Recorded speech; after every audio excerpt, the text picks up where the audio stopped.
instability because they'll be the next generation adopters of building security at the core as opposed to adopting it after the fact. We've been having followed by Twitter and other online feeds, and we have at least 3 questions or more that we've got teed up. And so at this point, I'm going to open up for a few minutes of questions to the physical audience and the digital audience. And because I promised to get everybody out of here before the snow started. So if you are following us, hashtag CRI2, you can still tweet in questions. We've got 3 questions for Melissa. The first coming from the UK, from a science advisor to the government. What are the linkages between cyber R&D and national resiliency? I'll just do 3 to speed it up. Another one coming from the Brookings Institute. What is your assessment of France's encryption policy following Excel Lamar's comments on crypto skeleton keys? And then a third from the Pell Center. The CRI is unique in having a defense and crisis response indicators of national resilience. Why is that? I'm going to open this up to anybody, and so I'm going to start with the middle and then work my way out.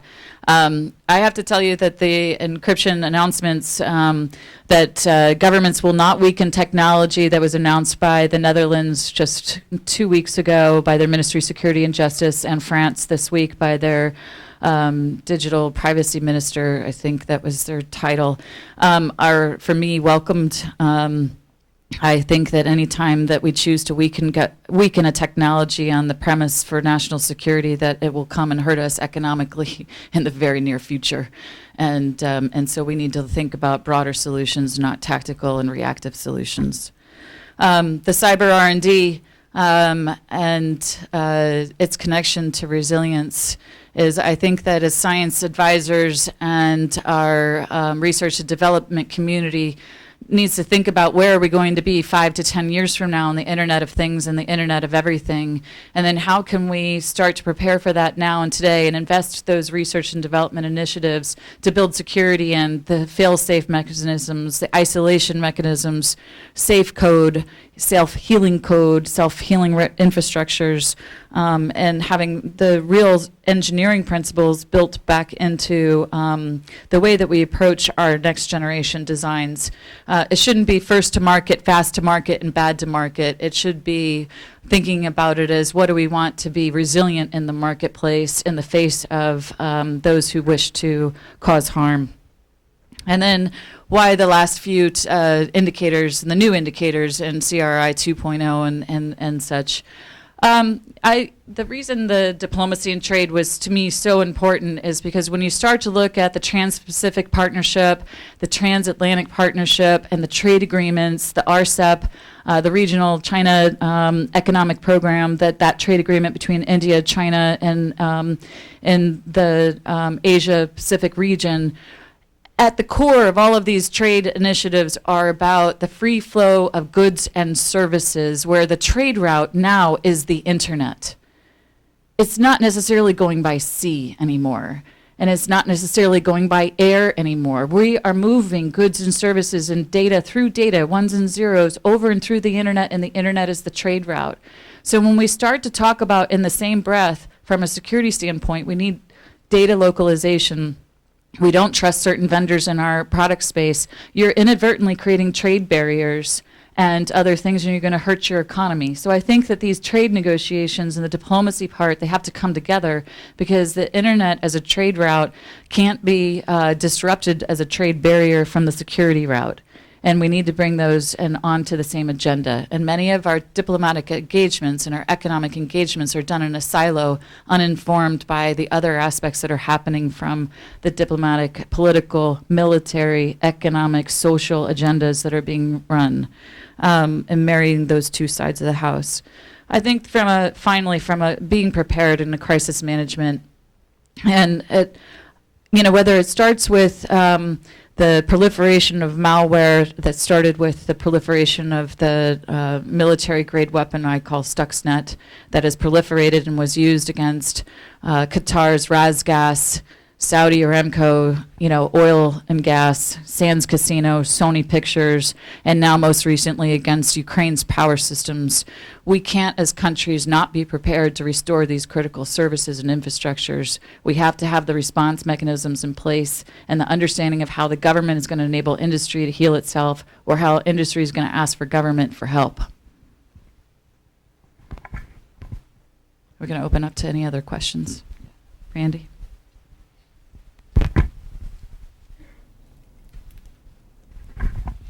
Thank you, Randy Fort with Raytheon. I read the report, Melissa, and got to the end of it, and nobody gets a passing grade. So I had this thought, wow, she's a tough professor.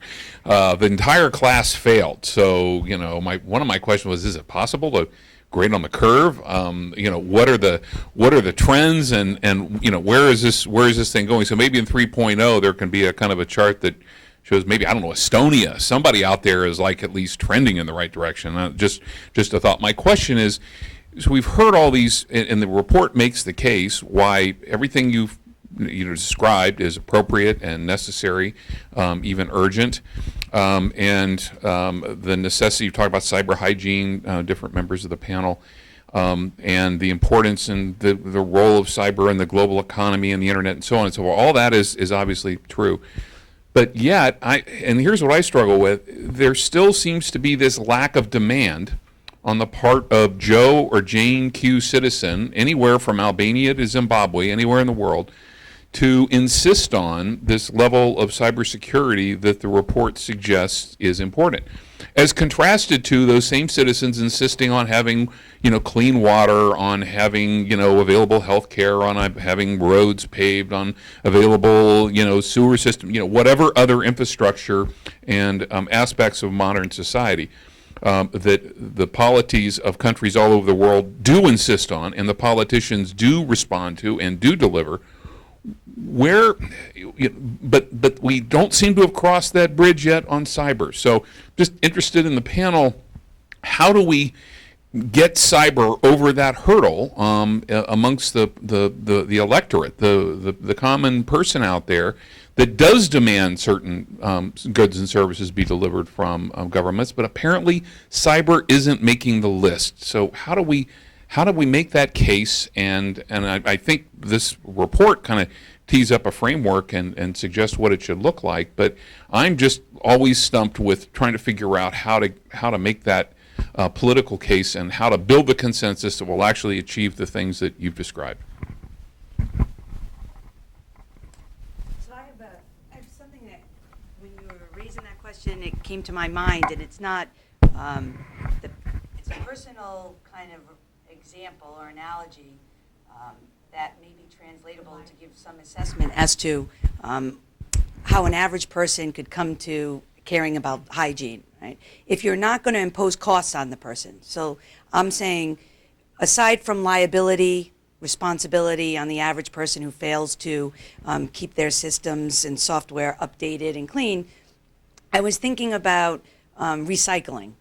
And I was probably late to the jumping on the bandwagon of getting my house in order to recycle. And I thought about what made me start doing this, because it took some effort, right?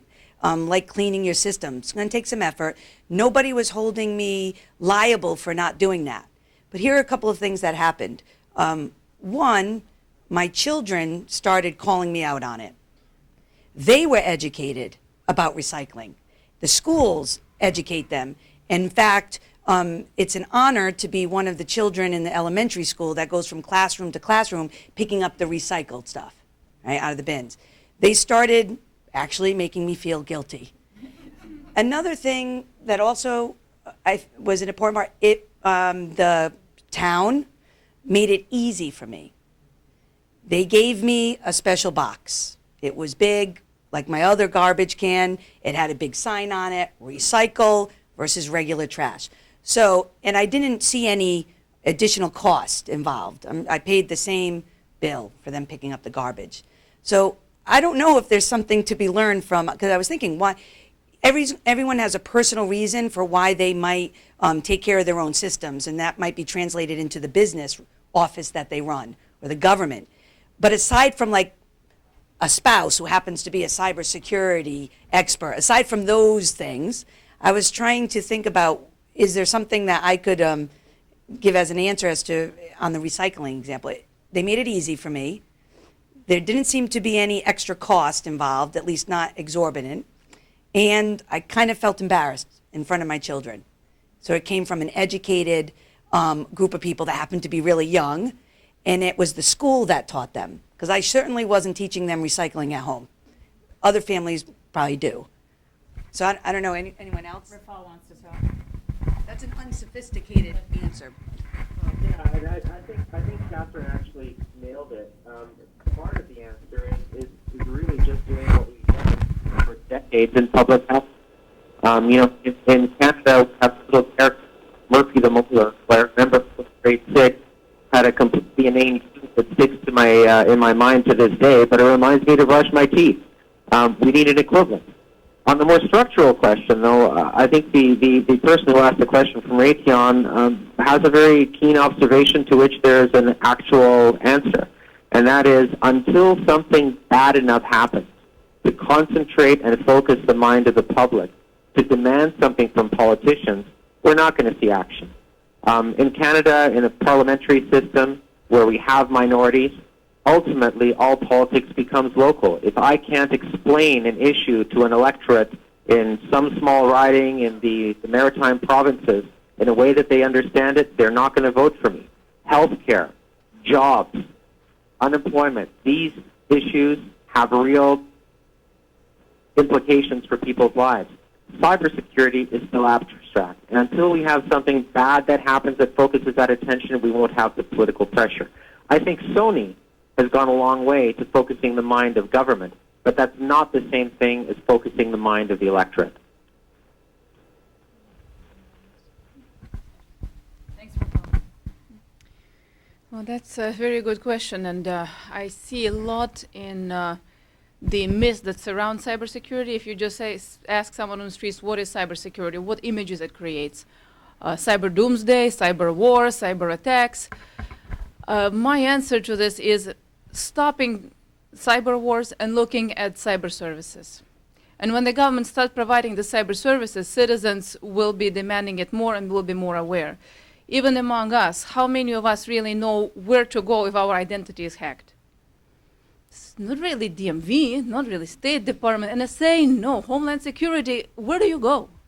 So once the governments take initiative to become a citizen-centric cyber service provider, I think citizens will be demanding more and engaging more with the governments. So I would put responsibility from the citizens on the governments, because we cannot expect citizens demonstrating in front of the White House demanding cybersecurity. That will not happen. We're just about out of time here, and so I want to bring this to a close. For those of you online, thank you so much for your patience with our technical difficulties and for your participation online, and for everybody who braved the storm offline, who are physically here. To my colleagues on the panel, you have shown just tremendous support here to me and to the Institute and to this particular product, and I can't thank you enough. And again, to everybody online or offline, the Cyber Readiness Index 2.0 is a methodology meant to help. And if there are countries that would like to help give us data, or the countries would like us to come and help you think through things, we are available and ready and willing to support the dialogue on readiness. And I just want to offer the last word to General Gray and the Potomac Institute. And again, thank you so much for including us and having us here. Yeah. Okay. Well. Okay. Yeah. Well, thank you all too for being with us, and of course, thank you, panel. I think it's been a super morning, and the Farmer's Almanac is still right. It's still not snowing out there, but you better get moving pretty quick. It seems to me that maybe we ought to try to come up with the 80% solution to this whole cybersecurity issue and the balance, and instead of waiting for something disastrous to happen. That's my suggestion. Thank you.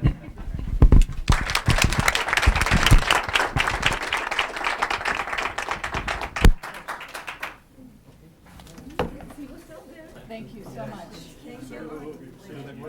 Safe travel. Safe travel.